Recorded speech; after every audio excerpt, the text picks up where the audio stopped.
All the best. Thank you. Okay, good morning everyone. कैसे हैं आप लोग सब future doctors? Good morning.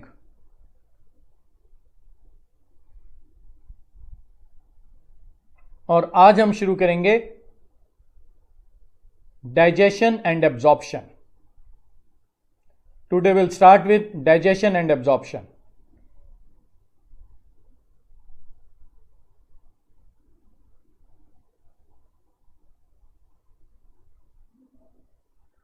Okay,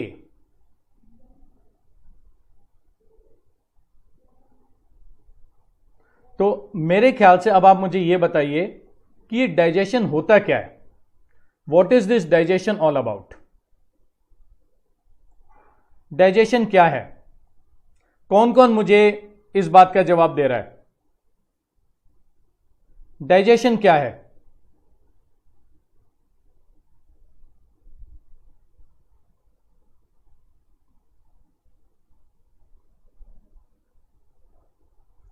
digestion को कैसे डिफाइन करते हैं हम? मैं यहां पे लिखता हूं, आपको नजर आ रहा है, तो आप मुझे बताइए कि डाइजेशन को डिफाइन कैसे करते हैं? How do we define digestion? हाँ जी,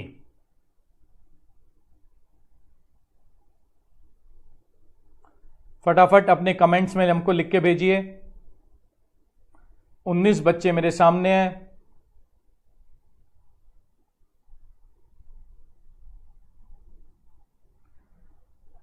ठीक है, वेरी गुड। और बताओ।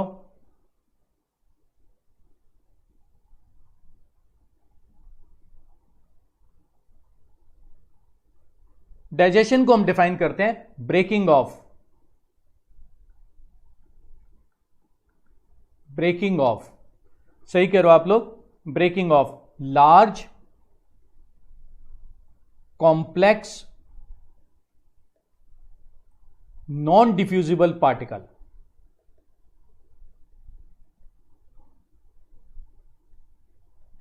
इनटू लार्ज क्या क्या कर देंगे बताओ? लार्ज क्या कर देंगे? स्मॉल।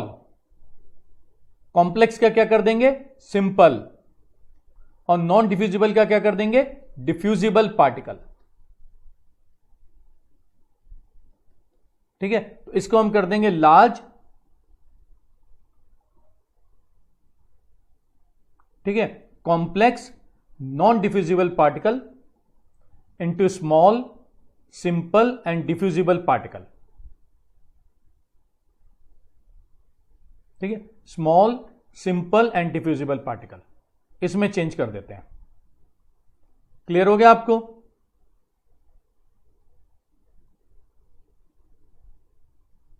ठीक है, ओके।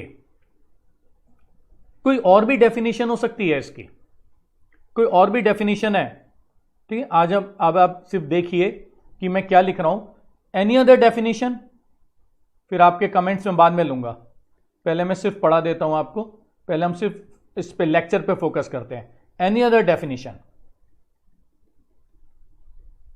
Any other definition?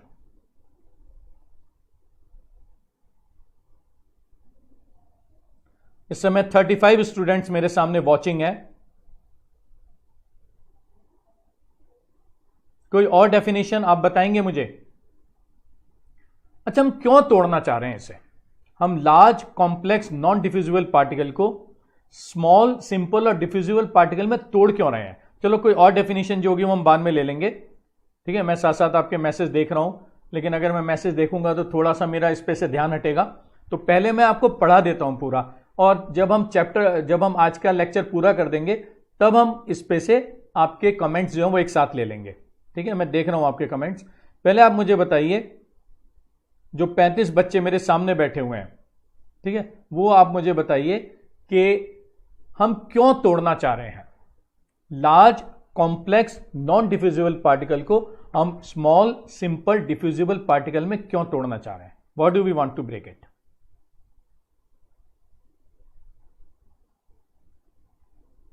ठीक है, मैं पढ़ रहा हूं आपके कमेंट्स। ओके,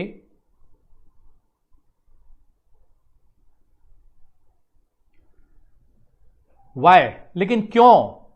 क्यों, वही तो मैं पूछना चाह रहा हूं। आप कह रहे हैं कि सर एनर्जी लेनी है, कोई कह रहा है कि हम उसमें एंजाइम्स डालना चाह रहे हैं, कोई कह रहा है हम उसके अंदर, नहीं ये सब नहीं है, एनर्जी।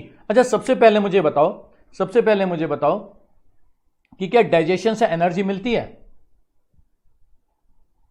डाइजेशन से, मैं आपके नाम नहीं ले रहा हूं ताकि आपको अजीब सा ना लगे कि आपको कई बार ना ये फीलिंग आ जाती है, इनहिबिशन हो जाता है कि हमारा नाम ले दिया, हमने गलत बोल दिया, दूसरों ने सुन लिया, दूसरों को पता चल गया, ठीक है। तो मैं ऐसे नाम नहीं ले रहा हूं, वो तो ठीक है, आप अपने कमेंट देख लोगे एक दूसरे में। लेकिन आप मुझे बताओ कि क्या डाइजेशन से हमको एनर्जी मिलती है? Do we get energy from digestion? आप में से कौन बता रहा है मुझे?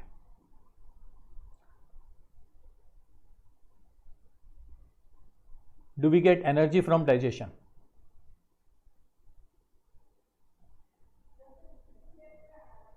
वेट कर रहा हूं मैं आपके आंसर्स की। कुछ लोग यस बोल रहे हैं, कुछ लोग नो बोल रहे हैं।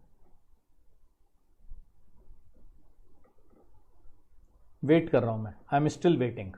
Do we get energy from digestion?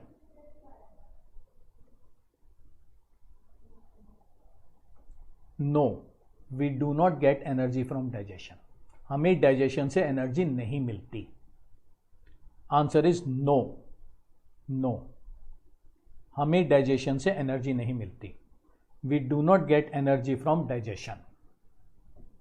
ठीक है, ये बड़ा बड़ा लिख लो, ये क्वेश्चन नीट में आता है, ठीक है, this question comes in NEET. We do not get energy from digestion. We do not get energy from digestion. Energy from digestion.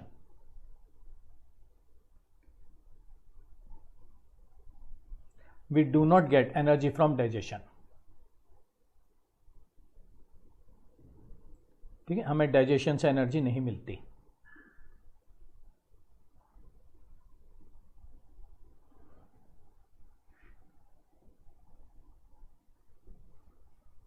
ठीक है, हमें एनर्जी मिलती है मेटाबॉलिज्म से। ये बहुत इंपॉर्टेंट चीजें आप याद रखना। This is a very important concept जो मैं आपको बता रहा हूं। ठीक है, we get energy from metabolism.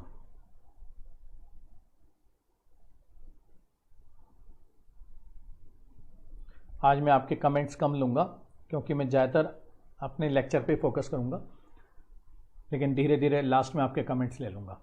याद रखना, we get energy from metabolism. हमें डाइजेशन से एनर्जी नहीं मिलती, हमें एनर्जी मिलती है मेटाबॉलिज्म से। मेटाबॉलिज्म, जिसको हम रेस्पिरेशन भी कहते हैं।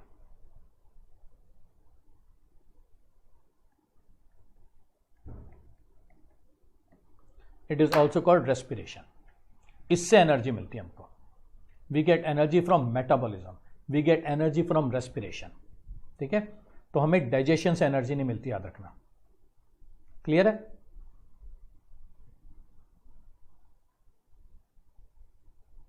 हमें एनर्जी मिलती है मेटाबॉलिज्म से।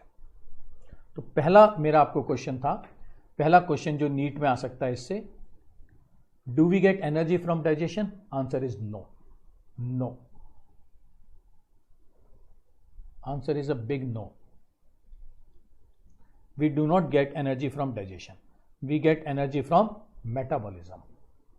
ठीक है, या रेस्पिरेशन कहते हैं जिसको। दूसरा क्वेश्चन मेरा आपको, second question, is digestion intracellular और एक्स्ट्रासेल्युलर?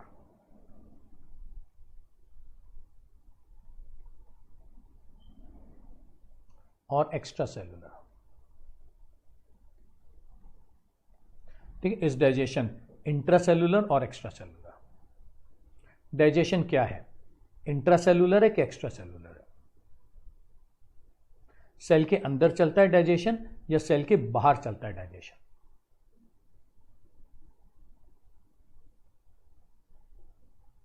ठीक है, इज डाइजेशन इंट्रासेलुलर और एक्स्ट्रा सेलुलर? है क्या डाइजेशन? सेल के अंदर चलेगा या सेल के बाहर चलेगा? बताइए आप मुझे, मैं वेट कर रहा हूं आपके कमेंट्स का। ठीक है, I am waiting for your comments, waiting for your comments.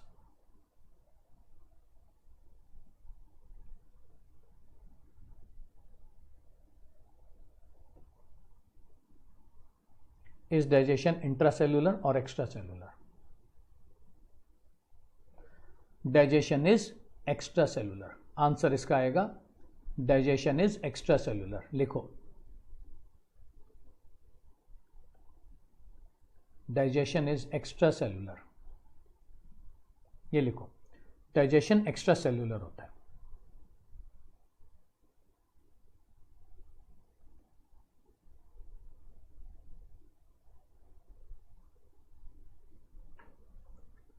Digestion हमारा एलिमेंट्री कैनाल के अंदर होता है, सेल के अंदर नहीं होता। डाइजेशन होता है एलिमेंट्री कैनाल के अंदर। ठीक है, तो digestion occurs inside alimentary canal. ये तो एक कैनाल है जिसके अंदर डाइजेशन होता है। ये देखो, ये कैनाल है जिसके अंदर डाइजेशन हो रहा है। ठीक है, और ये हो गया, या हमने डाला, यहां पर हमने डाला फूड। ठीक है, ये कैनाल है जिसके अंदर डाइजेशन होता है। ये फूड इसमें जा रहा है। ठीक है, और फिर ये ब्रेक हो रहा है इनटू स्मॉल पार्टिकल्स। ठीक है, तो डाइजेशन जो है ना वो एलिमेंट्री कैनाल के अंदर होता है, सेल का तो मतलब ही नहीं आया। ठीक है, और ये डाइजेशन क्या कर रहे हैं, हम इतना छोटा कर रहे हैं फूड पार्टिकल को कि अब ये आराम से इसके अंदर से यहां पहुंच जाएगा। ठीक है, एलिमेंट्री कैनाल से ब्लड में चला जाएगा। देखो ब्लड में आ गया। ठीक है, एलिमेंट्री कैनाल से ब्लड में आ गया। ठीक है, और ब्लड से ये बॉडी के सेल में पहुंच जाएगा। ठीक है, तो ब्लड में तो सेल में तो डाइजेस्टेड फूड जा रहा है। ठीक है, सेल के अंदर ये नहीं जा रहा है, सेल के अंदर ये वाला पार्ट नहीं जा रहा है, सेल के अंदर जा रहा है डाइजेस्टेड फूड। क्लियर है? ये देखो, ये डाइजेस्टेड फूड सेल के अंदर चला गया। ठीक है, ये डाइजेस्टेड फूड सेल के अंदर चला गया। तो डाइजेशन याद रखना एक्स्ट्रा सेलुलर है। ठीक है, चलो एक और क्वेश्चन आप बताओ। ठीक है, एक और क्वेश्चन बता दो। कोई ऐसा ऑर्गेनिज्म बताओ जिसके अंदर डाइजेशन इंट्रा सेलुलर होता हो। ठीक है, एक और क्वेश्चन, कोई ऐसा ऑर्गेनिज्म बताओ जिसमें डाइजेशन इंट्रा सेलुलर होता हो। एनिमल इन विच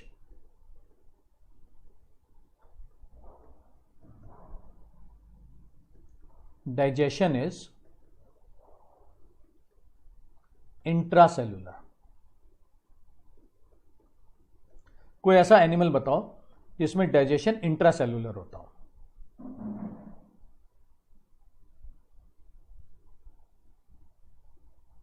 सोच लो, सोच लो, animal in which digestion is intracellular. कोई ऐसा एनिमल जिसके अंदर डाइजेशन इंट्रासेलुलर हो।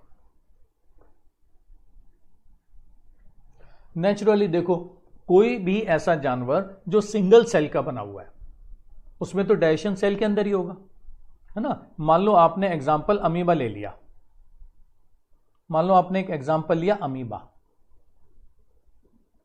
ठीक है, मान लो आपने एक एग्जांपल लिया अमीबा।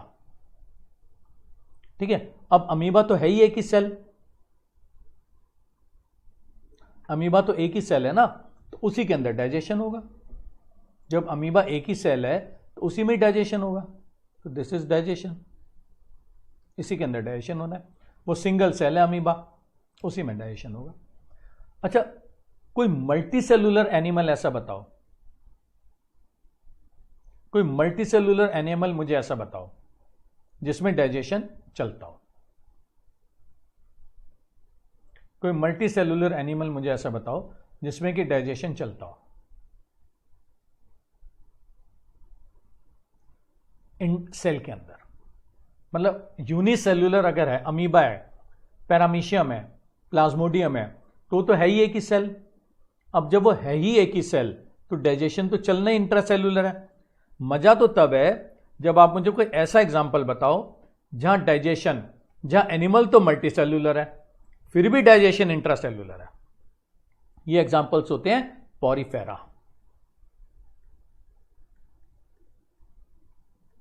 पॉरीफेरा के अंदर डाइजेशन इंट्रासेलुलर होता है।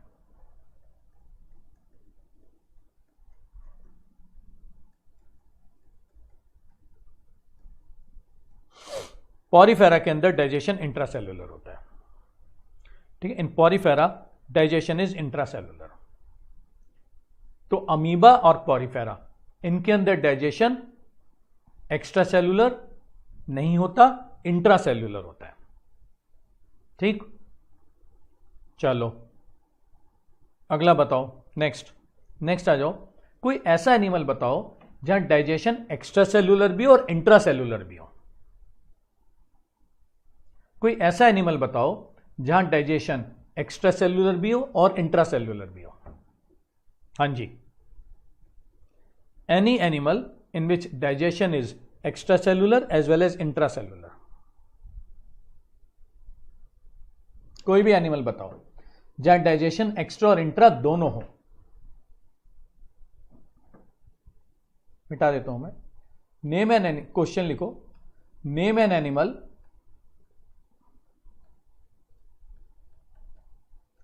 in which digestion is extracellular as well as, बड़ा लिखता हूं, अगर आप मोबाइल पे देख रहे हो तो मुझे भी सामने नजर आ रहा है कि मैं जो लिख रहा हूं वो थोड़ा फॉन्ट साइज शायद छोटा है, तो मैं उसको बड़ा कर देता हूं। आगे से मैं बड़ा साइज लिखूंगा। आप में से कुछ कह रहे हो कि फॉन्ट साइज छोटा है। Name an animal in which digestion is extracellular as well as intracellular. हां जी, आप फंसे ना, देखो। कोई ऐसा एनिमल बताओ जिसमें डाइजेशन एक्स्ट्रासेलुलर भी और इंट्रासेलुलर भी है। Name an animal in which digestion is extracellular as well as intracellular. कोई बताओ जानवर जिसमें डाइजेशन एक्स्ट्रासेलुलर भी हो और इंट्रासेलुलर भी हो। 1 मिनट का टाइम दे रहा हूं सोचने का।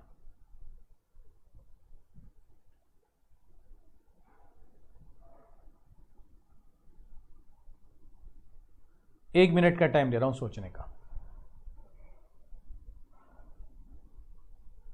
कौन सा एनिमल है जिसमें डाइजेशन एक्स्ट्रासेलुलर भी और इंट्रासेलुलर भी है? Giving you 1 minute to think about it. सोचो सोचो सोचो। मेरे सामने 35 फ्यूचर डॉक्टर्स हैं जो मेरे इस वीडियो को देख रहे हैं, ठीक है। I have 35 future doctors watching this video. 35 future doctors. Future doctor ही तो, और क्या, आप इस देश के, इस दुनिया के भविष्य के होने वाले डॉक्टर्स हो। और बस अब डॉक्टर बनने में देरी कितनी रह गई है?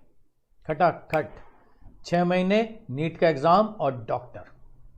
लेकिन टारगेट लेके चलना है 720 बॉस। आजकल तो भैया 700 से कम टारगेट बनाने नहीं है, टारगेट आपको बनाना है 700 प्लस। क्या कितना बनाना है आपको टारगेट? आपको टारगेट बनाना है 700 प्लस। ये टारगेट आपको लेकर के चलना है 700 प्लस का। इससे कम पे बात नहीं बनेगी। अब आपके पास क्वेश्चन गलत करने का मौका ही नहीं है। आपके पास कोई मौका ही नहीं है कि आप क्वेश्चन गलत करो। 700 प्लस का टारगेट लेकर के चलना है। क्लियर है? कोई मौका ही नहीं है। 1-2 क्वेश्चन भी अब गलत करने की कोई चांस नहीं है। फ्यूचर डॉक्टर्स 700 प्लस का टारगेट। तो आज से मैं जब भी आऊंगा पढ़ाने के लिए आपको यही बोलूंगा कि फ्यूचर डॉक्टर्स हो आप और 700 प्लस का नीट 2021 का टारगेट। नीट 2021 का टारगेट 700 प्लस का।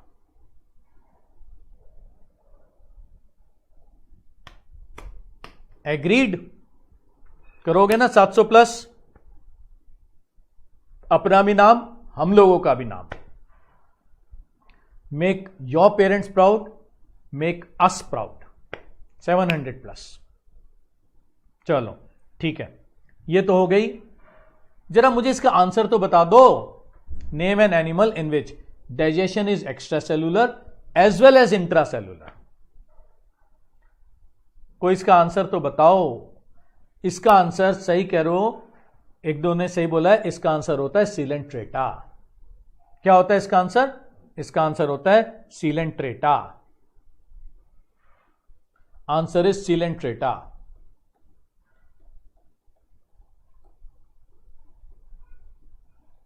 Answer is coelenterata. एग्जाम्पल बता दो सीलेंट्रेटा के। बता देता हूं, हाइड्रा, ओबेलिया, फाइसेलिया, जेलीफिश। ये एग्जाम्पल्स हैं जिसके अंदर extracellular as well as intracellular digestion होता है। ठीक है, तो एक तो हमारी बात हो गई थी कि डाइजेशन में एनर्जी प्रोड्यूस नहीं होती। ठीक है, एनर्जी प्रोड्यूस होती है रेस्पिरेशन के अंदर। एक तो हमारी बात ये हो गई थी कि digestion does not produce energy.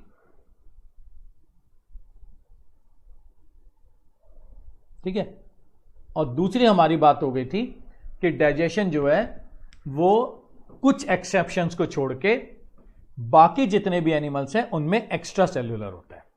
ठीक है, in all other animals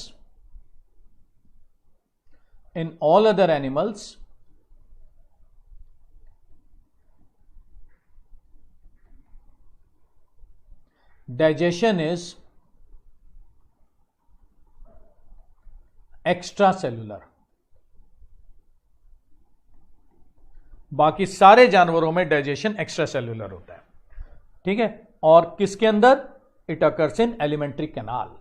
जो हमने पहली बात कर ली थी, सेल के बाहर होता है, एलिमेंट्री कैनाल में होता है। कहां कहां पे इंट्रासेल्यूलर होता है वो हमने देख लिया था। सिंगल सेल्ड एनिमल्स जैसे अमीबा, उसके अंदर इंट्रासेल्यूलर होता है, राइट? या फिर पॉरीफेरा, पॉरीफेरा मल्टीसेल्यूलर है लेकिन फिर भी उसके अंदर इंट्रासेल्यूलर डाइजेशन है। और फिर हमने देख लिया कि सिलेंट्रेट्स के अंदर एक्स्ट्रा सेल्यूलर भी और इंट्रासेल्यूलर भी है। तो ये इनको अगर हम छोड़ दें तो बाकी जितने भी हमारी उसके अंदर सेल होते हैं उन सब के अंदर एक्स्ट्रा, बाकी जितने भी एनिमल्स होते हैं उन सब के अंदर एक्स्ट्रा सेल्यूलर डाइजेशन होता है।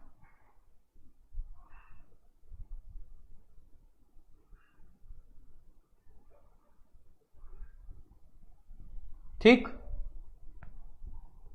Digestion is extra cellular.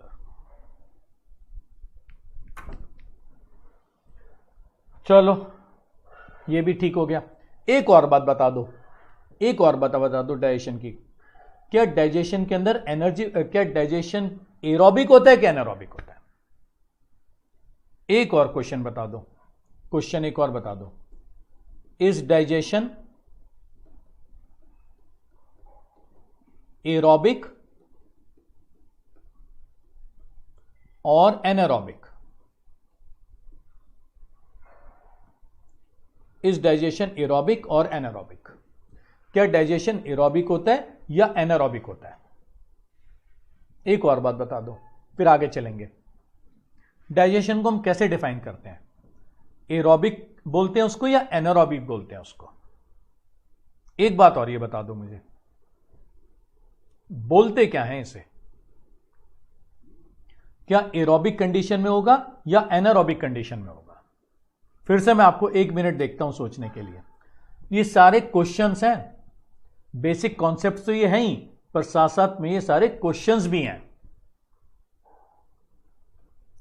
साथ साथ में ये सब क्वेश्चंस भी हैं और एक कॉन्सेप्ट भी क्लियर कर रहे हैं। देखो, आज तक आप में से कई बच्चे मानते थे कि डाइजेशन हमें एनर्जी देता है, लेकिन आज आपको पता चल गया डाइजेशन हमें एनर्जी नहीं देता। डाइजेशन सिर्फ बड़े पार्टिकल को छोटे पार्टिकल में तोड़ रहा है। एनर्जी गिविंग जो कंपाउंड होता है, एनर्जी गिविंग जो प्रोसेस होता है, वो रेस्पिरेशन होता है। दूसरी बात आपको ये पता चल गई, आप में से कई लोग सोच रहे थे कि डाइजेशन इंट्रासेल्यूलर होता है, लेकिन नहीं, डाइजेशन एक्स्ट्रा सेल्यूलर होता है। रेस्पिरेशन या मेटाबॉलिज्म इंट्रासेल्यूलर होता है। ठीक है, रेस्पिरेशन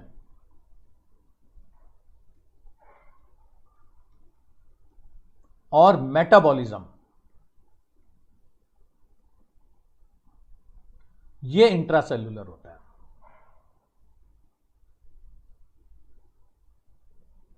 रेस्पिरेशन या मेटाबॉलिज्म ये इंट्रासेल्यूलर होता है। This is intracellular. ठीक है, तो ये भी कॉन्सेप्ट आपका क्लियर हो गया। अब एक तीसरा क्वेश्चन आप मुझे बता दो कि जो डाइजेशन है वो एरोबिक कंडीशन में होता है या एनारोबिक कंडीशन में होता है। देखो देखो देखो, ये आ गया फेरिंक्स, ये आ गया फेरिंक्स।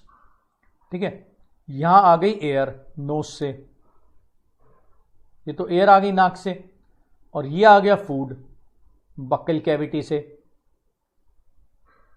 ये फूड आ गया बक्कल कैविटी से। ठीक, अब ये जो एयर है, ये एयर तो चली गई ट्रैकिया में और खाना चला गया ईसोफेगस में। खाना तो ईसोफेगस में चला गया और एयर जो थी वो ट्रैकिया में चली गई। एयर जो थी वो ट्रैकिया के अंदर चली गई और खाना चला गया ईसोफेगस के अंदर। क्लियर है?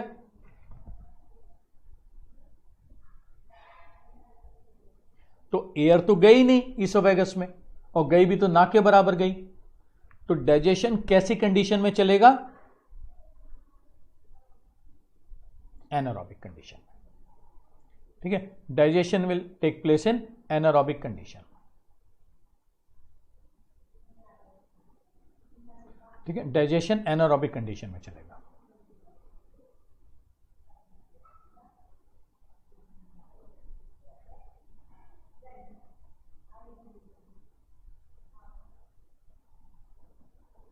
समझ गए? 3 कॉन्सेप्ट क्लियर हुए आज। 3 कॉन्सेप्ट क्लियर हो गए आज आपके।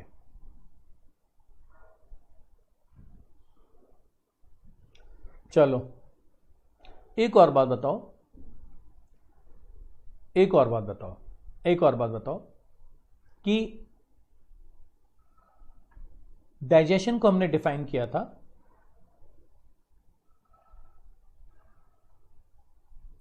Breaking of large complex non diffusible into small simple diffusible, ये होता है ना। हमने डाइजेशन को डिफाइन किया था breaking of large complex non diffusible into small simple and diffusible particles. ठीक है, उस समय मैंने आपसे एक क्वेश्चन पूछा था। ठीक है, उस समय मैंने आपसे एक क्वेश्चन पूछा था कि क्या डाइजेशन की कोई और भी डेफिनेशन होती है? याद है? तब मैंने आपसे क्वेश्चन पूछा था, लेकिन मैंने आंसर नहीं किया था, सिर्फ मैं क्वेश्चन ही पूछ के रह गया था। ठीक है, और क्वेश्चन में ये पूछ के रह गया था कि क्या डाइजेशन की कोई और डेफिनेशन भी होती है? Is there any other definition of digestion?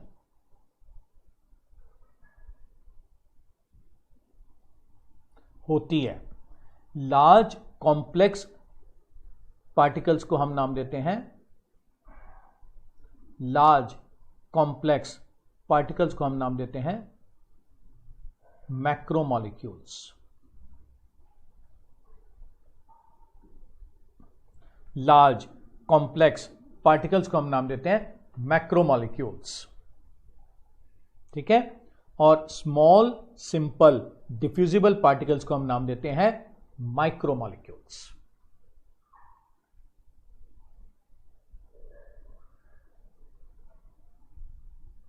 इसको हम नाम देते हैं माइक्रोमॉलिक्यूल्स।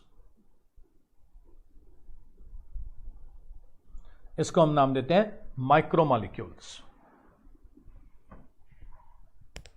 ठीक। तो large complex non diffusible particles को हम नाम देते हैं macromolecules. Small simple diffusible particles को हम नाम देते हैं माइक्रोमॉलिक्यूल्स, ठीक है। तो एक डेफिनेशन और आ गई आपके पास, simple definition, digestion is defined as breaking of macromolecule into micromolecule. ये एक डेफिनेशन और आ गई आपके पास, कि हम डाइजेशन को डिफाइन करते हैं breaking of macromolecule into micromolecule. ये एक बहुत ही सिंपल सी डेफिनेशन है डाइजेशन की। तो ये एक और डेफिनेशन आ गई डाइजेशन की। अच्छा, एक चीज और बताओ, एक चीज और बताओ, ठीक है, tell me one more thing, कि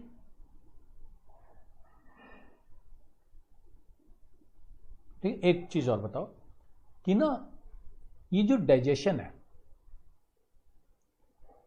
अच्छा वो मैक्रो को माइक्रो में तोड़ने का प्रोसेस है, सिंपल है, ठीक है। इसके बारे में मुझे एक और ये बात बताओ कि यूजेबल फॉर्म क्या होता है किसी भी चीज का। बायोमॉलिक्यूल्स पे हम 2 मिनट के लिए जाते हैं। बायोमॉलिक्यूल्स आपने बहुत जगह किया हुआ है, बायोलॉजी में 11th में किया हुआ है, केमिस्ट्री में 12th में किया हुआ है ये चैप्टर बायोमॉलिक्यूल्स। तो 2 मिनट के लिए हम बायोमॉलिक्यूल्स पे वापस आ जाते हैं, और आप अब मुझे ये बताओगे कि इसमें से यूजेबल फॉर्म क्या होता है।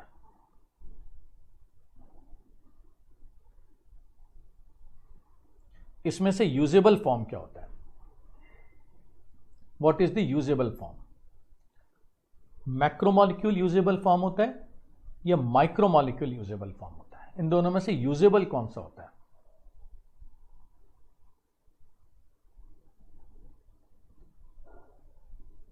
मैक्रोमॉलिक्यूल या माइक्रोमॉलिक्यूल। यूजेबल फॉर्म क्या होता है, मैक्रोमॉलिक्यूल यूजेबल होता है या माइक्रोमॉलिक्यूल यूजेबल होता है।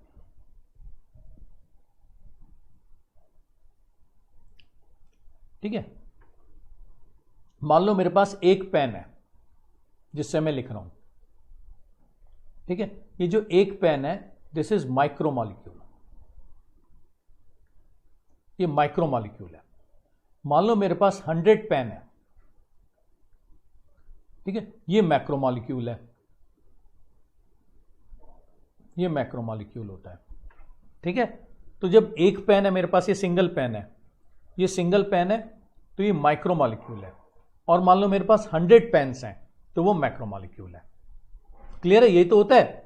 माइक्रो एक होता है, मैक्रो उसके 1000 होते हैं, या 1000 लिख लो, ठीक। एक 100 पेन है, 1000 पेन है, 1000 कर देता हूं, ये मैक्रोमॉलिक्यूल हो गया। मैं लिखूंगा किससे, क्या मैं 1000 पेन से एक साथ लिख सकता हूं। यूजेबल क्या है इसमें से, यूज कौन सा होगा, एक पेन या 1000 पेन। इसके अंदर यूजेबल फॉर्म कौन सा होगा, एक पेन इसमें यूजेबल होगा या 1000 पेन इसके अंदर यूजेबल होंगे।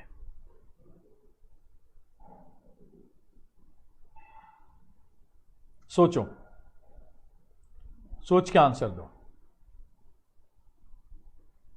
सोच के आंसर दो। इसमें एक पेन यूजेबल होगा या 1000 पेन यूजेबल होंगे।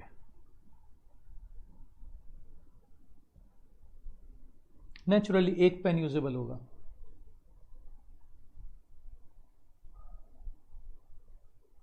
सिंगल पेन यूजेबल होता है, सिंगल पेन यूजेबल होता है। 1000 पेन थोड़ी यूजेबल हो जाएंगे।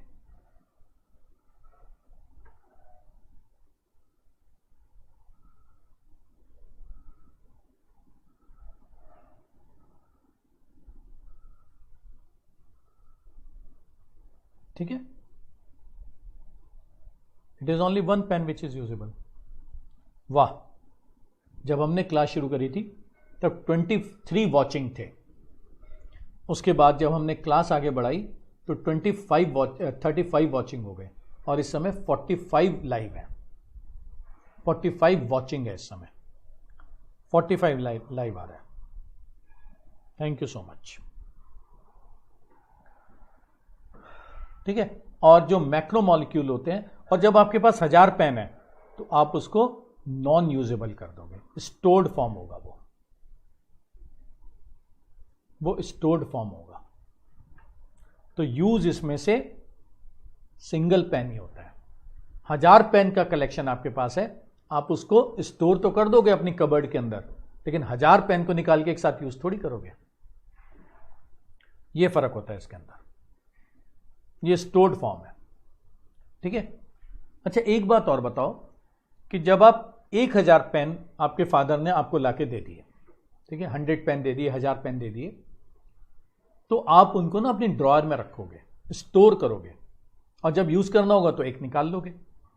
लेकिन जब आप 1000 पेन को आप ड्रॉयर के अंदर रखोगे, ठीक है, जब आप 1000 पेन को ड्रॉयर के अंदर रखोगे तो आप उनको ऐसे तो फेंकोगे नहीं, उसके अंदर एक रबड़ बैंड बांधोगे, है ना। आप क्या बांधोगे उसके अंदर? एक रबड़ बैंड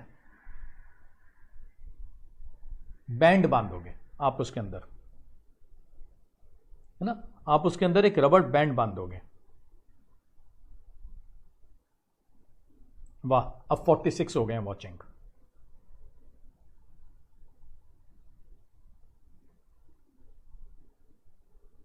सही है, बढ़ते जा रहे हैं।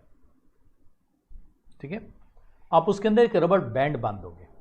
इसी तरह से जब हम ये दो चीजें लिखते हैं, मैक्रोमॉलिक्यूल और माइक्रोमॉलिक्यूल, जब हम ये दो चीजें लिखते हैं, मैक्रोमॉलिक्यूल और माइक्रोमॉलिक्यूल, तो जब हम माइक्रोमॉलिक्यूल, है ना, जब हम इसको लिख देते हैं, नीचे हम ले लेते हैं, ऊपर लिख लेंगे माइक्रोमॉलिक्यूल।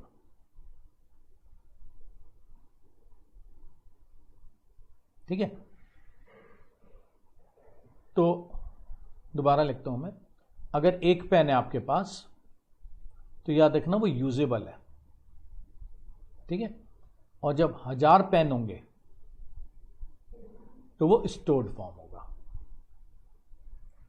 फॉर्म होगा, क्लियर है? 1000 पेन स्टोर्ड फॉर्म, ठीक। 1 पेन यूजेबल फॉर्म, ठीक, 1 पेन यूजेबल फॉर्म, क्लियर है? ये जो 1000 पेन है ये मैक्रोमॉलिक्यूल है, साइज नंबर में ज्यादा है, और ये जो है ये माइक्रोमॉलिक्यूल है। ठीक है, किसी भी चीज की एक गिनती जो होती है वो माइक्रोमॉलिक्यूल होती है, और किसी भी चीज की 1000 गिनती जो होती है, मतलब बहुत सारी गिनती जो होती है, वो मैक्रोमॉलिक्यूल होती है। ये एक पेन है, ये माइक्रोमॉलिक्यूल है। 1000 पेन जा रहे हैं, दैट इज मैक्रोमॉलिक्यूल। लेकिन वो पेंसिल नहीं बन जाएंगे, रहेंगे पेन ही, नंबर चेंज होगा बस, they will not become pencil. ठीक है, ऐसा नहीं होगा कि पेंसिल बन गए, वो रहेगा वो एक ही, रहेंगे वो पेन ही। ठीक है, बस उनका नंबर चेंज हो जाएगा। तो मैं ये बात कर रहा था कि जब आप पेन को स्टोर करोगे तो आप उसके अंदर बॉन्ड लगाओगे।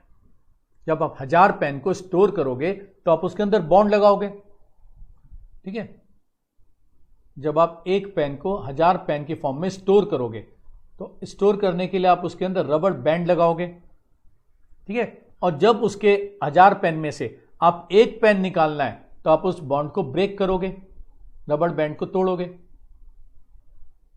बैंड ब्रेक करोगे, तभी तो एक पेन निकलेगा उसके अंदर से। उसी तरह से याद रखना कि जब हम मैक्रो मॉलिक्यूल लेते हैं और माइक्रो मॉलिक्यूल लेते हैं, जब हम माइक्रो मॉलिक्यूल को स्टोर करते हैं मैक्रो मॉलिक्यूल की फॉर्म में, तो हम रबड़ बैंड नहीं बल्कि बॉन्ड लगाते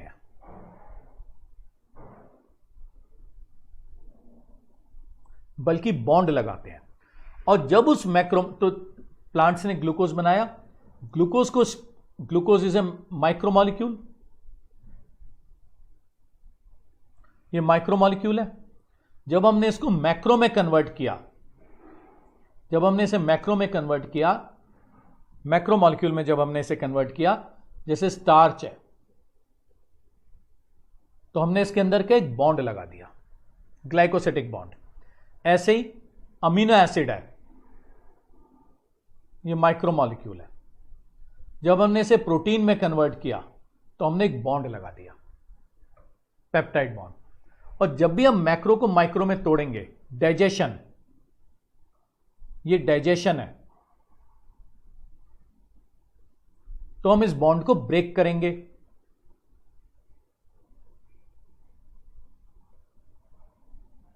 तो अभी इस बॉन्ड को ब्रेक करते हैं। तो जब भी हम मैक्रो को माइक्रो में कन्वर्ट करेंगे, ठीक है, तो इस बॉन्ड को ब्रेक करेंगे। और इस बॉन्ड को ब्रेक करने के लिए हमको पानी की जरूरत पड़ेगी, ठीक है। तो यहां पे जब हम बॉन्ड बना रहे थे तो हम वाटर मॉलिक्यूल को माइनस कर रहे थे। मान लो आपके पास 1000 पेन है, आप उन्हें स्टोर करना चाहते हो छोटी सी जगह में। आपने एक रबड़ बैंड तो लगा दिया, उसे स्क्वीज भी कर दिया। स्क्वीज करने से क्या होगा कि जो रिफिल थी, जो इसके अंदर इंक भरी हुई है, वो निकल गई, ठीक। इंक मतलब पानी है। तो जब आप एक बॉन्ड बना रहे हो तो वाटर मॉलिक्यूल निकल रहा है, ठीक है। जब आप एक 1000 पेन को स्टोर करने के लिए उसमें रबड़ बैंड लगा रहे हो, स्क्वीज कर रहे हो उनको, तो उसमें से इंक निकल जाएगी, ठीक है, ताकि कम से कम जगह में ज्यादा से ज्यादा ऑक्युपाई हो जाए। जब हम मैक्रो को माइक्रो में कन्वर्ट करते हैं, जब उस पेन में से आपने एक पेन निकाला यूज करने के लिए, तो उसमें इंक भरोगे। तो जब हम मैक्रो को माइक्रो में कन्वर्ट करते हैं डाइजेशन में, तो वाटर मॉलिक्यूल ऐड किया जाता है, ठीक है। तो वाटर मॉलिक्यूल को ऐड करते हैं, then we add water molecule, ठीक है। और वाटर होता है हाइड्रो, तो डाइजेशन जो होता है उसको हम हाइड्रोलिटिक प्रोसेस कहते हैं, ठीक है। तो digestion occurs in the presence of water, digestion occurs in the presence of water.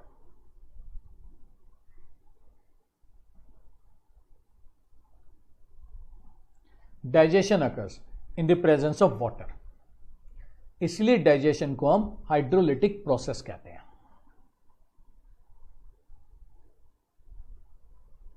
Therefore, digestion is a hydrolytic process. Hydro मतलब पानी,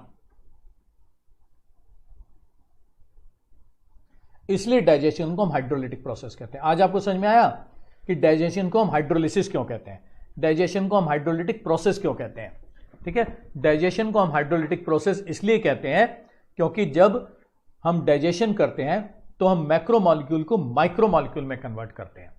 और जब भी हम मैक्रो मॉलिक्यूल को माइक्रो मॉलिक्यूल में कन्वर्ट करेंगे तो हमें बॉन्ड तोड़ना पड़ेगा, और बॉन्ड तोड़ने में हमें पानी चाहिए होता है, ठीक है। तो डाइजेशन पानी की प्रेजेंस में चलता है। तो डाइजेशन जो होता है वो हाइड्रोलिटिक प्रोसेस होता है।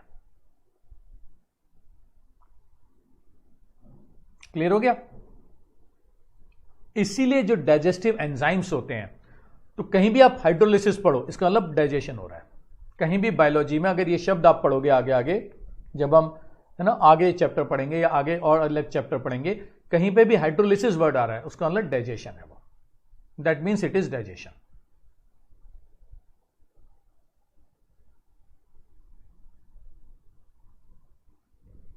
क्लियर है। इसलिए जो डाइजेशन के एंजाइम्स होते हैं उनको हम डाइजेस्टिव एंजाइम्स कहते हैं। डाइजेस्टिव एंजाइम्स कहते हैं।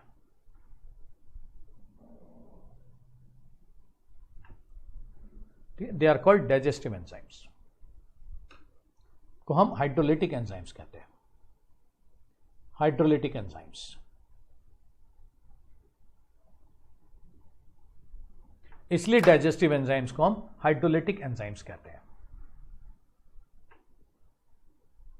क्लियर हो गया? चलो, तो डाइजेशन के बारे में हमने बहुत सारी बातें क्लियर कर ली। हमारे पास बहुत सारे सेट्स होते हैं, मैक्रोमॉलिक्यूल और माइक्रोमॉलिक्यूल के बहुत सारे सेट्स होते हैं। पहला सेट हमारे पास होता है, पॉलीसैकेराइड। ठीक है, पॉलीसैकेराइड। पॉलीसैकेराइड का माइक्रोमॉलिक्यूल होता है मोनोसैकेराइड, जैसे ग्लूकोज। ये एक सेट हो गया हमारे पास। अगर हम पॉलीसैकेराइड खाते हैं तो हम उसको मोनोसैकेराइड में तोड़ते हैं। दूसरा होता है प्रोटीन। प्रोटीन का माइक्रोमॉलिक्यूल होता है अमीनो एसिड।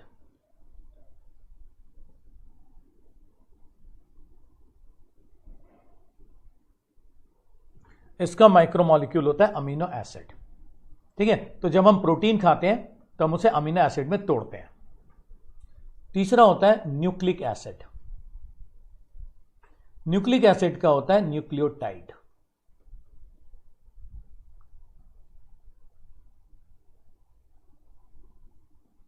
ये होता है न्यूक्लियोटाइड। ठीक है, तो तीन तो हमारे पास मैक्रोमॉलिक्यूल होते हैं, पॉलीसैकेराइड, प्रोटीन और न्यूक्लिक एसिड। और तीन ही हमारे पास माइक्रोमॉलिक्यूल होते हैं, मोनोसैकेराइड, अमीनो एसिड और न्यूक्लियोटाइड। ठीक है, हम तोड़ते ही क्यों हैं इसको? Why do we break? हम इसलिए तोड़ते हैं क्योंकि, है ना, मैक्रो को माइक्रो में तोड़ते ही क्यों हैं? ठीक है, देखो ये हमारी एलिमेंट्री कैनाल है। ठीक है, फूड हमारी दो बेसिक रिक्वायरमेंट्स को पूरी करता है। एक तो फूड हमको एनर्जी देता है और एक फूड हमारी ग्रोथ करवाता है। फूड हमारी दो बेसिक रिक्वायरमेंट्स को पूरी करता है। ठीक है, एक तो फूड हमें एनर्जी देता है, ठीक है, और एक फूड हमारी ग्रोथ करवाता है। अगर हमें एनर्जी मिलनी है, अगर हमारी ग्रोथ होनी है, तो ये एनर्जी और ग्रोथ हमारे हर एक सेल के अंदर होनी चाहिए। ठीक है, सेल थ्योरी ये कहती है, ठीक है, सेल थ्योरी ये कहती है कि जो भी काम हमारी बॉडी करती है वो काम हमारी बॉडी के हर एक सेल के अंदर होना चाहिए, तभी वो काम हमारी बॉडी करेगी। ठीक है, अगर एनर्जी हमारी बॉडी प्रोड्यूस कर रही है तो ये एनर्जी बॉडी के हर एक सेल में प्रोड्यूस होनी चाहिए। ठीक है, अगर हमारी बॉडी ग्रो कर रही है तो ये ग्रोथ बॉडी के हर एक सेल के अंदर आनी चाहिए। इसका मतलब, और एनर्जी गिविंग फूड क्या होते हैं? एनर्जी गिविंग फूड होते हैं कार्बोहाइड्रेट्स। और ग्रोथ वाला फूड कौन सा होता है? ग्रोथ वाला फूड होता है प्रोटीन। तो कार्बोहाइड्रेट हमको एनर्जी देता है, प्रोटीन हमारी ग्रोथ करवाता है। अगर हमें हर एक सेल के अंदर एनर्जी प्रोड्यूस करनी है तो हमें कार्बोहाइड्रेट को हर एक सेल के अंदर पहुंचाना पड़ेगा। अगर ग्रोथ हमारे हर एक सेल के अंदर होनी है तो प्रोटीन हमें हर एक सेल के अंदर पहुंचाना पड़ेगा। ठीक है, प्रोटीन हमें हर एक सेल के अंदर पहुंचाना पड़ेगा। लेकिन प्रॉब्लम क्या है कि जो कार्बोहाइड्रेट्स हैं, पॉलीसैकेराइड, हम तो खा पॉलीसैकेराइड रहे ना, ये जो कार्बोहाइड्रेट्स होते हैं, ये जो प्रोटीन्स होते हैं, इनका जो पार्टिकल का साइज है वो बड़ा होता है। इनका जो पार्टिकल का साइज है वो बड़ा होता है। मैक्रोमॉलिक्यूल है, मतलब लार्ज साइज पार्टिकल है, लार्ज है पार्टिकल का साइज। ठीक है, और जो हमारी ब्लड वेसल्स होती हैं उसका जो डायमीटर होता है वो छोटा होता है। ठीक है, ब्लड वेसल का डायमीटर हमारा छोटा होता है। तो ये जो लार्ज साइज का पार्टिकल है, ये छोटे साइज की ब्लड वेसल में एंटर नहीं कर सकता, हमें इसे तोड़ना पड़ेगा। क्योंकि अगर हमें कोई भी चीज हर एक सेल के अंदर पहुंचानी है तो हमारे पास एक ही तरीका होता है, और वो तरीका हमारे पास होता है कि हम उसको ब्लड में डाल दें। ठीक है, वो तरीका हमारे पास क्या होगा कि हम उसे ब्लड में डाल दें, वो बेस्ट तरीका होता है। ठीक, अब ब्लड में डालने के लिए हमें इसका साइज छोटा करना पड़ेगा। तो ये आपका डाइजेशन हो गया, ये हो गया आपका डाइजेशन। ये आपने ब्रेक कर दिया इनटू माइक्रोमोलिक्यूल। ये आपने इसे ब्रेक कर दिया इनटू माइक्रोमोलिक्यूल। ठीक है, तो ये हो गया आपका डाइजेशन। क्लियर हो गया आपको? फटाफट सेशन को लाइक कीजिए, तो भी मुझे लगेगा कि आपको पसंद आ रहा है सेशन। मैं लाइक्स देख रहा हूं, फटाफट सेशन का लाइक का बटन दबाते चले जाइए। देखते हैं कितने लाइक। गुरु दक्षिणा, गुरु दक्षिणा इस समय 42 लाइव हैं, लेकिन 5 ही बच्चों ने लाइक किया है। इसका मतलब गुरु दक्षिणा, गुरु दक्षिणा।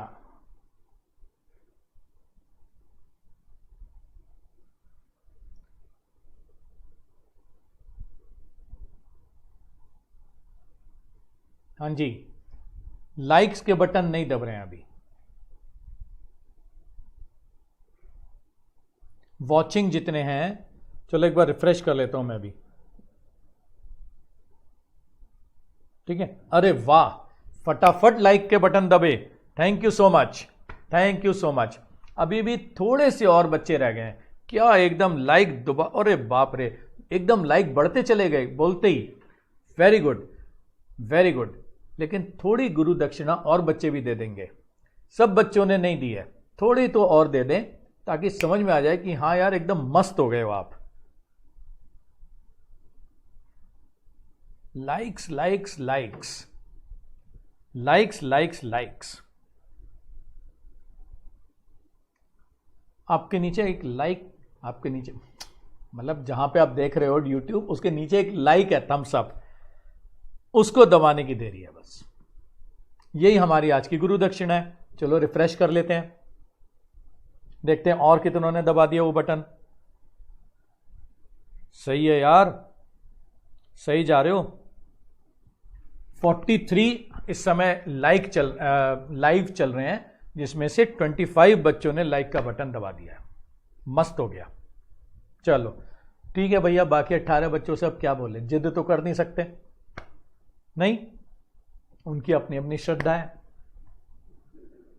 दबाएं लाइक का बटन तो सही, थम्स अप को ना दबाएं भैया तो क्या करें, तो भी सही। ठीक है, एक बार और रिफ्रेश कर लेता हूं, देख लेता हूं बोलने से और कितने बच्चों ने लाइक का बटन दबा दिया।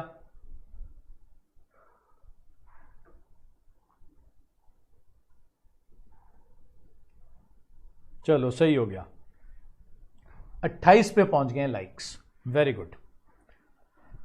तो हमने जो भोजन खाया वो उसका पार्टिकल का साइज बड़ा था। इतना बड़ा पार्टिकल का साइज ब्लड के अंदर एंटर नहीं कर सकता, हमें उसे तोड़ना पड़ेगा। This is digestion. ठीक है, दिस इज डाइजेशन, हमें उसे तोड़ना पड़ेगा, दिस इज डाइजेशन। और फिर वो जब टूट जाएगा तो उसका पार्टिकल का साइज इतना छोटा हो गया कि अब वो आराम से ब्लड में चला जाएगा और ब्लड के थ्रू हर एक सेल में पहुंच जाएगा। वहां जाके वो ग्रोथ करवा देगा, एनर्जी दे देगा। वो प्रोटीन है या कार्बोहाइड्रेट है, उस पर डिपेंड करता है। ठीक है, अब मुझे एक बात और बताओ। ठीक है, तो ये डाइजेशन हो गया। अब आपको क्लियर हो गया। मान लो हम दे ही किसी को ग्लूकोज रहे हैं, मान लो हम ग्लूकोज पिला रहे हैं किसी को, हमने ग्लूकोज पिला दिया, तो क्या उसका डाइजेशन होगा या नहीं होगा? है ना, इफ वी गिव ग्लूकोज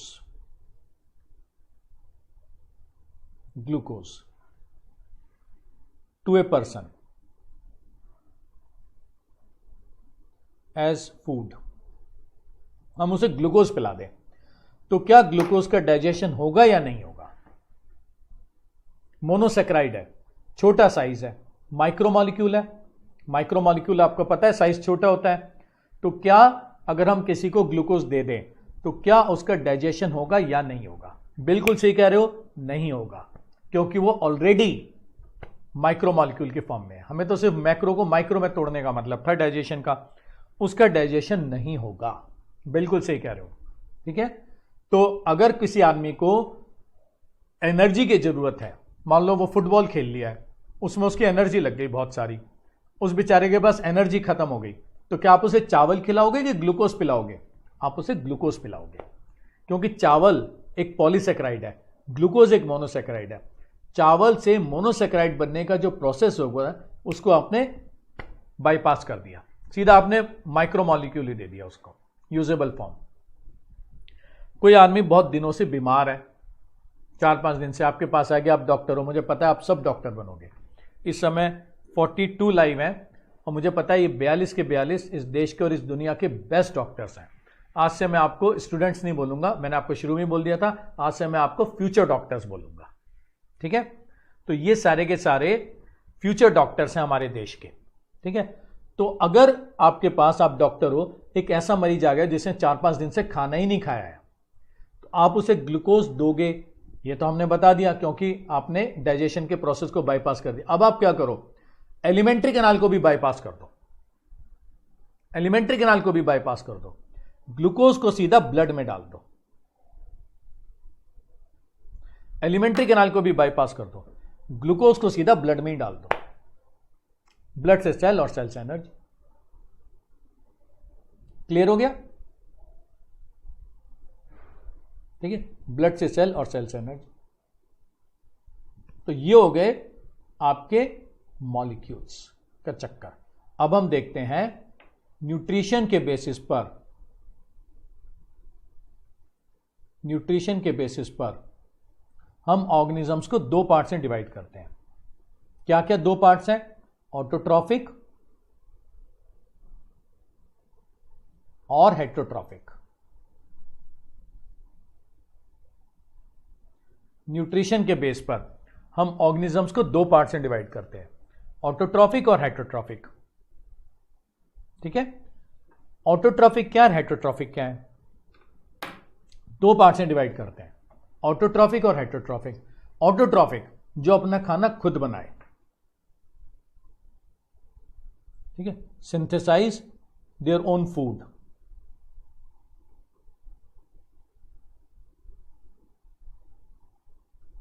जो अपना खाना खुद बनाए उसको हम कहते हैं प्रोड्यूसर्स, उसे हम प्रोड्यूसर्स कहते हैं, ठीक है। और हेटरोट्रॉफिक जो दूसरों पर डिपेंड करे अपने भोजन के लिए, depend upon others for their food.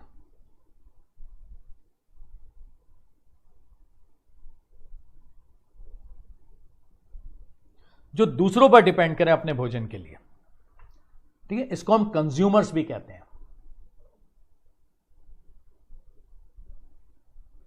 इसको हम कंज्यूमर्स भी कहते हैं,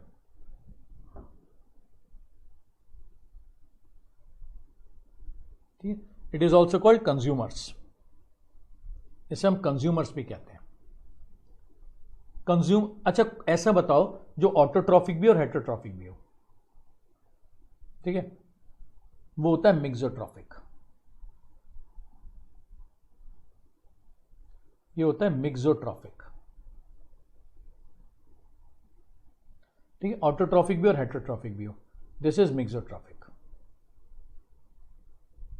ये मिक्सोट्रॉफिक होता है।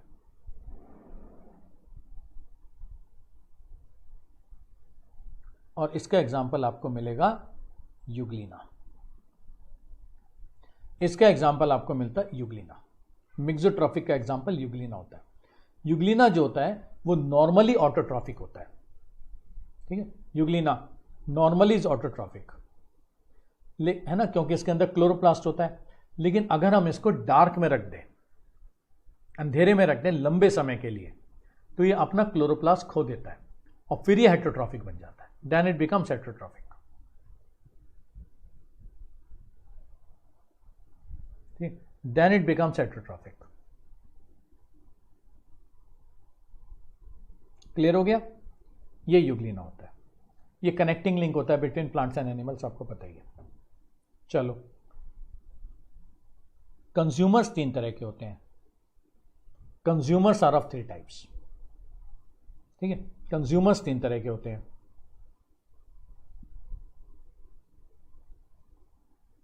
बॉस लोग, फ्यूचर डॉक्टर्स, मेरे प्यारे लाल, हरे, नीले, पीले, लाइक दबाने में क्या शर्म आ रही है भाई, मेरे लाल, मेरे फ्यूचर डॉक्टर्स। अब मैं रिफ्रेश कर रहा हूं, देखता हूं 31 से कितने ऊपर जाते हैं।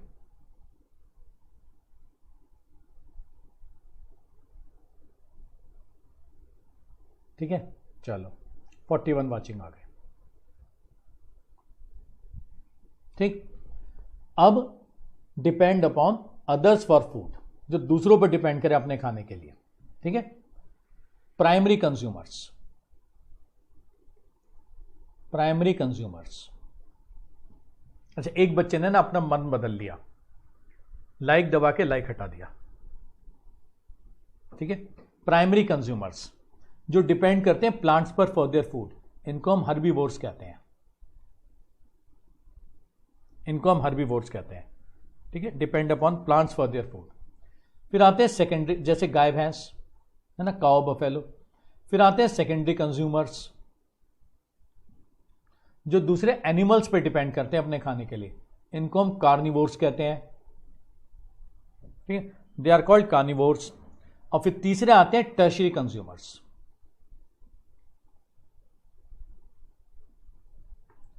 इनको हम टॉप कार्निवोर भी कहते हैं,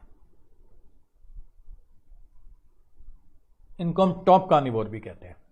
ठीक है, ये टर्शियरी कंज्यूमर्स हैं, इनको हम टॉप कार्निवोर भी कहते हैं।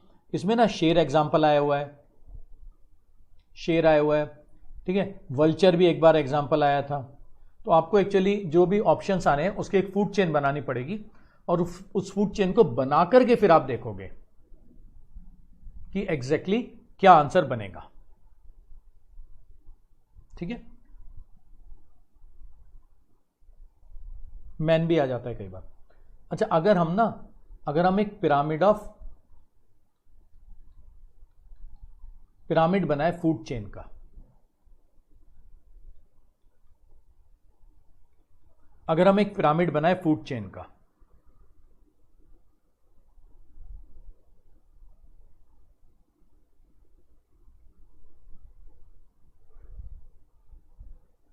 ठीक है, मान लो हम एक पिरामिड बनाते हैं फूड चेन का।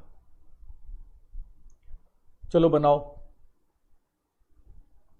उसके अंदर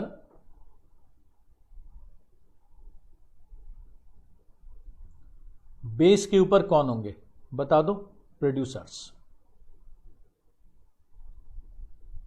अगर हम एक पिरामिड बनाते हैं फूड चेन का, तो उसमें बेस पे कौन होते हैं, प्रोड्यूसर्स। ठीक है, जो प्लांट्स वगैरह होते हैं। उसके बाद कौन आएंगे, प्राइमरी कंज्यूमर्स। उसके बाद कौन आएंगे, प्राइमरी कंज्यूमर्स। फिर कौन आएंगे, सेकेंडरी कंज्यूमर्स। ठीक है, फिर आएंगे सेकेंडरी कंज्यूमर्स, और फिर आएगा टॉप कार्निवोर। टॉप कार्निवोर जो कौन है, शेर। ठीक है, फिर आएगा टॉप कार्निवोर, वो शेर है।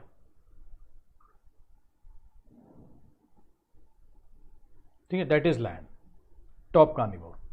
उसी तरह से अगर हम अपने देश का मेडिकल सिस्टम का पिरामिड बनाए, मेडिकल सिस्टम का अगर हम पिरामिड बनाए, ठीक, अगर हम मेडिकल सिस्टम का पिरामिड बनाए, तो इस पिरामिड के अंदर सबसे नीचे आते हैं प्राइमरी हेल्थ सेंटर्स। सबसे नीचे आते हैं प्राइमरी हेल्थ सेंटर्स, प्राथमिक चिकित्सालय। ठीक है, इसके अंदर आते हैं प्राइमरी हेल्थ सेंटर्स, प्राथमिक चिकित्सालय, पीएचसी कहते हैं उसको। ठीक है, जहां गांव में कस्बों में खुले होते हैं, और इन्हीं पीएचसी में आपकी पोस्टिंग लगेगी। You will be posted in these PHCs, इन्हीं पीएचसी के अंदर आपकी पोस्टिंग लगेगी।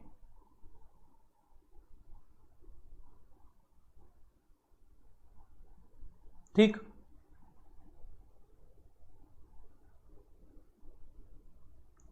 ये हो गए प्राइमरी हेल्थ सेंटर्स।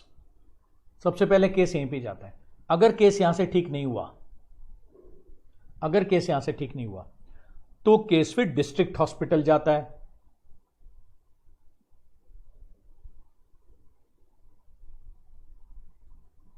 तो केस फिर डिस्ट्रिक्ट हॉस्पिटल जाता है, जिसे हम कहते हैं जिला चिकित्सालय।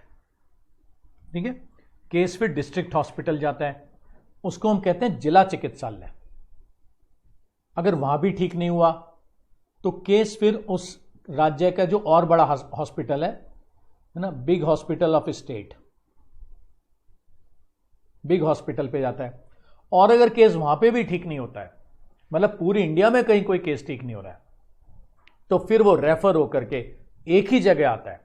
और यहां आपको अगले साल जाना है एमबीबीएस की पढ़ाई करने के लिए। और वो जगह कौन सी है? एम्स दिल्ली। एम्स दिल्ली, यहां पहुंचना है आपको अपनी पढ़ाई करने के लिए। एम्स हमारे देश का रेफरल हॉस्पिटल है। ये नहीं कि किसी को जुकाम हो गया और पहुंच गया एम्स, या थोड़ी सी उंगली में चोट लग गई एम्स चला गया। एम्स हमारे देश का रेफरल हॉस्पिटल है। पूरी इंडिया में नहीं, पूरी दुनिया से एम्स में केस आते हैं। पूरी दुनिया के अंदर जो ठीक नहीं हो पाता वो एम्स रेफर होकर आता है। और इंडिया में तो आता ही है एम्स रेफर होकर, इंडिया से, तो इंडिया के अंदर से। वहां आपको जाना है पढ़ाई करने के लिए। आपने आज ये बात गांठ बांध लेनी है अपने मन में, आज की डेट याद रख लेनी है। भैया 29 अक्टूबर को सर ने बोला था कि एम्स इंडिया का नहीं, दुनिया का one of the most prestigious hospital है। बड़े बड़े हॉस्पिटल दुनिया के एम्स के सामने कुछ भी नहीं है। वहीं आपको जाना है अपनी एमबीबीएस करने के लिए। कितनी बड़ी बात है। 37 सीटें या जितनी भी सीटें हैं वो आपको कैप्चर करनी है। उसके लिए आपको नंबर कितने, अब तो नीट में आ गया, उसके लिए आपको चाहिए 700 प्लस मार्क्स। उसके लिए अब आपको चाहिए 700 plus marks.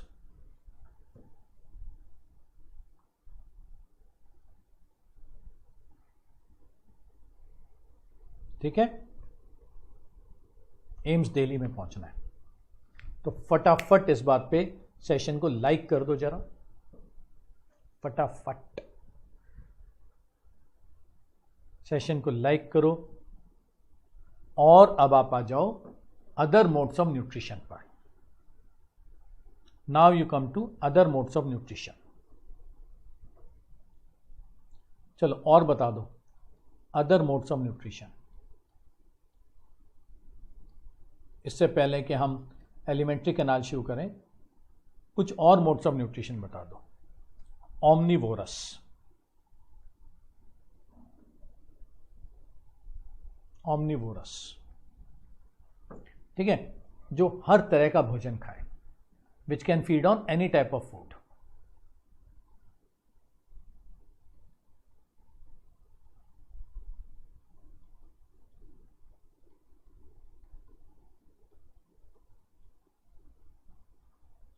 which can feed on any type of food। ठीक है, जो हर तरह का भोजन खाए उसको हम ऑमनीवोरस कहते हैं। टिपिकल एग्जांपल बता दो। ठीक है, इसका टिपिकल एग्जांपल है cockroach. Typical example is cockroach, omnivorous का।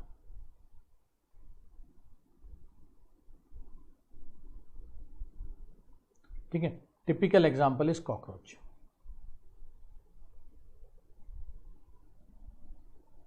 ये इसका टिपिकल एग्जांपल हो गया।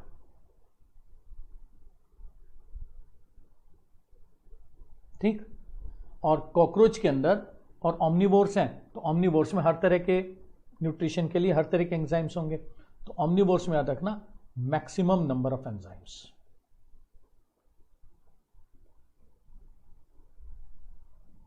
मैक्सिमम नंबर ऑफ एंजाइम्स ऑमनीवोर्स के अंदर मिलते हैं। इंटरेक्ट करूंगा आपके साथ, आपके भी डाउट्स लूंगा मैं सारे जो भी हैं। ठीक है, ऑमनीवोर्स के अंदर मैक्सिमम नंबर ऑफ एंजाइम्स होते हैं, क्योंकि उन्हें सारा ही खाना डाइजेस्ट करना होता है। They have to digest each and every food. ठीक है, इसलिए हम उनको ऑमनिवोर्स कहते हैं। ठीक,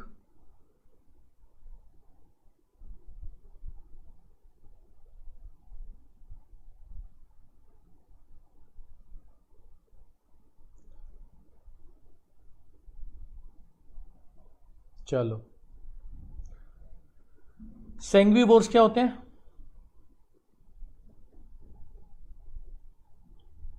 हाँ जी, सेंग्विवोरस क्या होते हैं? What is sanguivorous? खून चूसने वाले, ब्लड सकिंग।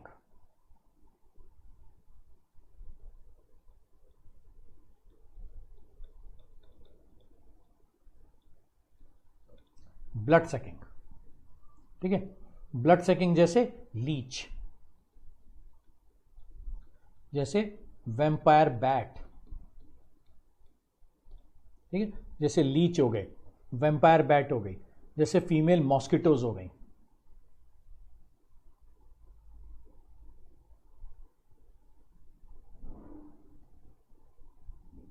जैसे फीमेल मॉस्किटोज हो गई, ठीक है, ये सारे के सारे क्या हो गए?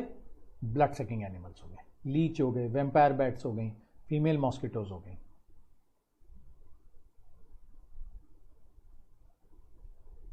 क्लियर हो गया?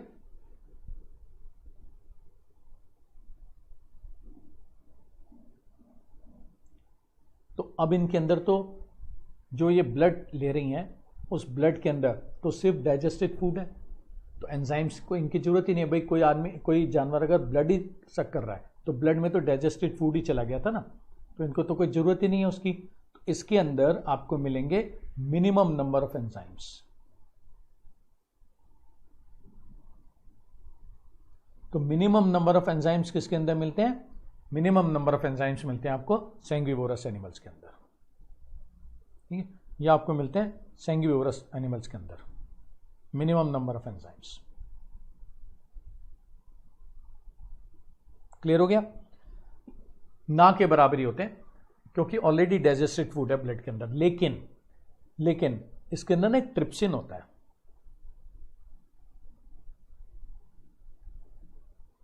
ट्रिप्सिन जरूर मिलेगा आपको, क्योंकि हमारे ब्लड में ना बहुत सारे प्रोटीन्स होते हैं, ब्लड प्रोटीन्स, है ना, we have different types of blood proteins, जैसे एल्ब्यूमिन है, ग्लोबुलिन है, फाइब्रिनोजन है, उसको डाइजेस्ट करना पड़ेगा।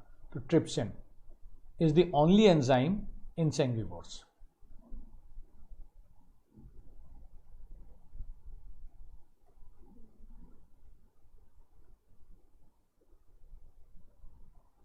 Trypsin is present in सेंग्विवोर्स।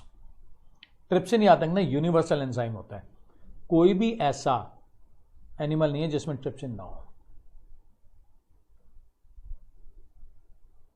ये यूनिवर्सल एंजाइम होता है, this is a universal enzyme, है ना, it is present in all animals, ये सारे एनिमल्स के अंदर मिलता है।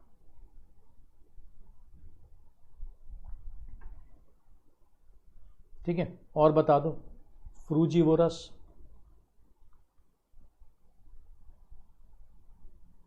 फ्रूट ईटिंग,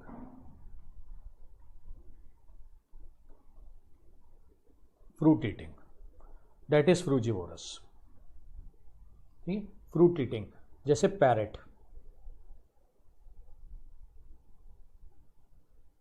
फ्रूट ईटिंग, है ना, जैसे पैरेट,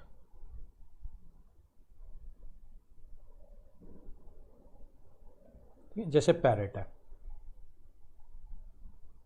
ठीक है, पैरेट का बहुत लंबा लाइफ स्पैन होता है ना, टॉर्टोइज और पैरेट का, ये पैरेट हो गया। और बताओ, कॉप्रोफेगस,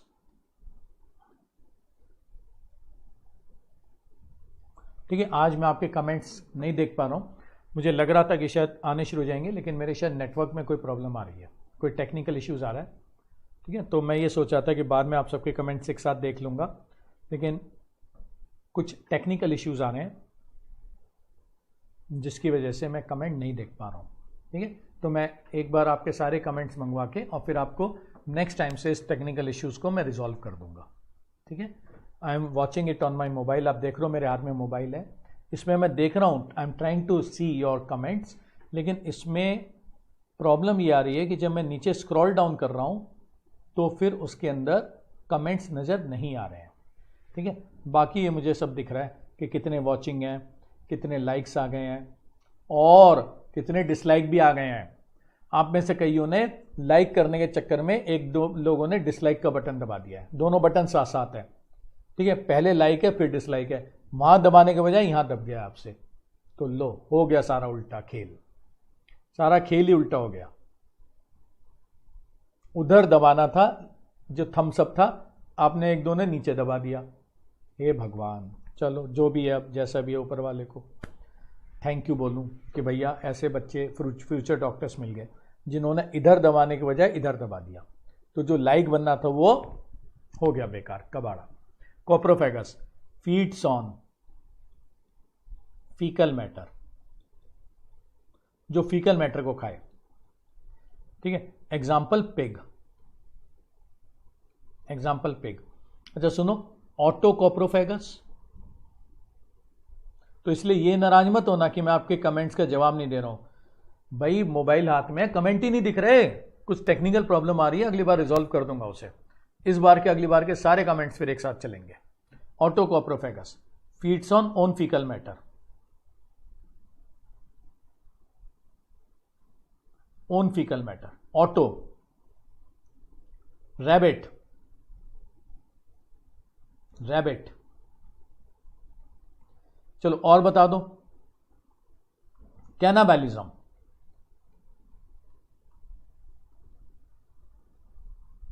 कैनाबैलिज्म, ठीक है, जो अपनी स्पीसीज को खा जाए,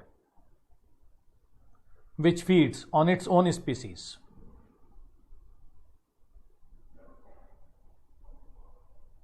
it's own species,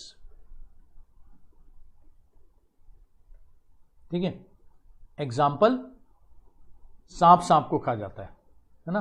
example snake, ठीक है, सांप सांप को खा जाता है, स्नेक, ठीक है। लेकिन याद रखना कैनाबैलिज्म एक नॉर्मल हैबिट नहीं है, ठीक है। Cannibalism is not a normal habit. ऐसा नहीं है कि सब एक दूसरे को खा पी के खत्म कर दें। It is not a normal habit, it is a forced habit ना, ये फोर्स्ड हैबिट है, ठीक है। It is a forced habit. अगर कुछ नहीं मिला खाने को, ठीक है, अगर कुछ नहीं मिला खाने को, तो फिर कैनाबैलिज्म पे आ जाता है। और पता है ऐसे भी केसेस हैं जहां इंसान कुछ इंसान ना एक आइसोलेटेड जगह पे रह गए हैं, है ना। मान लो कुछ इंसान कुछ आइसोलेटेड जगह पे रह गए हैं, उन्होंने किसी एक इंसान को मार के खा लिया। मैंने कहानियां सुनी है, पता नहीं सही कि गलत है, ठीक है, तो वो भी हो गया कैनाबैलिज्म, ठीक है। बट याद रखना एक नेचुरल हैबिट नहीं होती है, कोई भी जानवर अपनी स्पीसीज को मार के नहीं खाता। अगर खाने को ना मिले तो फिर वो कैनाबैलिज्म पे आ जाता है, ठीक है, क्लियर है। तो अगर किसी को कुछ खाने को नहीं मिल रहा है, तब वो अपनी इस आदत को चेंज करता है और अपने ही स्पीसीज को खाना शुरू कर देता है, ठीक है। तो ये थे अलग अलग मोड्स ऑफ न्यूट्रिशन। कुछ और मोड्स ऑफ न्यूट्रिशन होंगे वो हम नेक्स्ट टाइम देखेंगे, और नेक्स्ट टाइम जो है हम शुरू कर देंगे एलिमेंट्री कैनाल के साथ, ठीक है। तो we will start with elementary canal next time, ठीक। Till then it is goodbye, thank you so much for watching, ठीक है। इंटरैक्टिव नहीं था, आगे से इंटरैक्टिव भी हो जाएगा, बढ़िया बढ़िया पीपीटीज भी लेकर के आएंगे, आपको दिखाएंगे। आज तो सिर्फ ये था कि मैं आपको बताऊं कि हम डाइजेशन से शुरू करेंगे, और ये था कि आपको अगले साल एम्स डेली जाना है पढ़ने के लिए, और ये था कि अगले साल आपको 700 प्लस का टारगेट लेके चलना है। इसलिए मैं ब्लैंक शीट लाया था, सिर्फ एक इंट्रोडक्टरी क्लास थी हमारी, ठीक। नेक्स्ट टाइम से हम proper interactive PPT introductory class के अलावा ये सारे काम भी किया करेंगे। Till then it is goodbye from my side, thank you so much, goodbye, have a great day. Enjoy तो करो लेकिन पढ़ाई भी करो और घर में रहो, कोरोना भी खत्म नहीं हुआ है। Thank you so much, see you next time and good bye.